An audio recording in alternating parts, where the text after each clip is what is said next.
যে আজকে যদি ম্যাডাম সুস্থ থাকতেন পরিস্থিতি ভিন্ন রকম হতো। এই যে বেনজিরের কথা বলেন যে কিনা নজিরবিহীন দুর্নীতি করেছে, এটা তো গভর্নমেন্টের ছত্রছায়াই করেছে, তাকে ইউজ করেছে। তারপর আজিজ, তারপরে আরেকজনকে কেটে টুকরো টুকরো করা হলো, তার কাহিনী কিন্তু প্রতিদিন বেরোচ্ছে।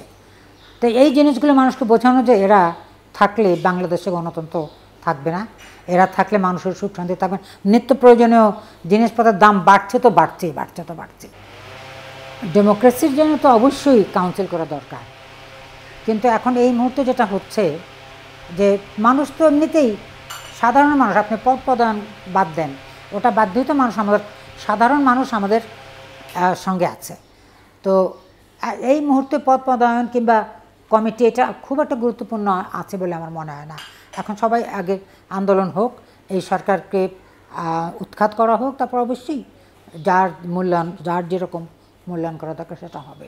এখন দেখেন, এই একই ঘটনায় বিভিন্ন মানুষ বিভিন্ন রিয়াকশান দেয়, এটা কিন্তু সত্য। এই যে বিজ্ঞানের কথা বললেন, আমাদের ফিঙ্গারপ্রিন্ট প্রত্যেকের আলাদা, আমাদের চেহারা আলাদা, একই ঘটনায় দুজন মানুষ দুরকম রেসপন্স করে, তো সেটা থাকবেই।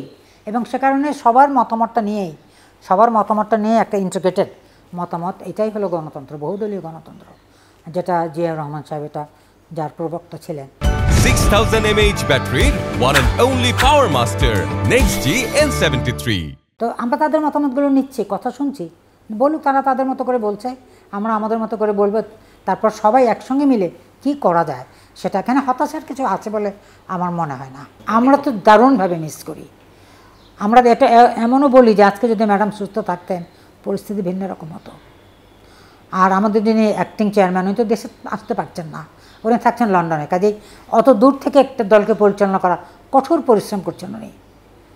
আর সবচেয়ে বড় সাকসেস আমাদের, আমি বিএনপির বলবো যে সকল মানুষ আগে বিএনপি করতো না, নামও শুনতে পারে না, তারাও কিন্তু এখন বিএনপি করছে, এটাই তো সাকসেস। আপনারা যদি স্ট্যাটিস্টিক্স নেন দেখা যাবে যে এই যে লক্ষ লক্ষ মানুষ, আপনি বললেন 20 লক্ষ মানুষ, লক্ষ লক্ষ মানুষ জমায়েত হচ্ছে, তারা কি সবাই বিএনপি করে না, বেশিরভাগই সাধারণ মানুষ।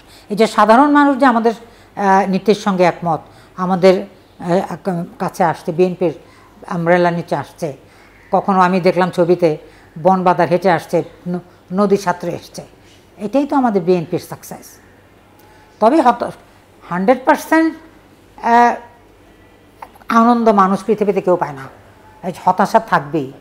তবে আমি মনে করি না যে বিএনপির এখানে কোনো পরাজয় হয়েছে। বিএনপির জয় হয়েছে একটা ক্ষেত্রেই, সেটা একটাই, যে আমরা যেটা চেয়েছিলাম যে ভোট হবে না, ভোট আমরা বয়কট করব, জনগণও বয়কট করেছে, এটা তো ভোট আইন আপনারা জানেন।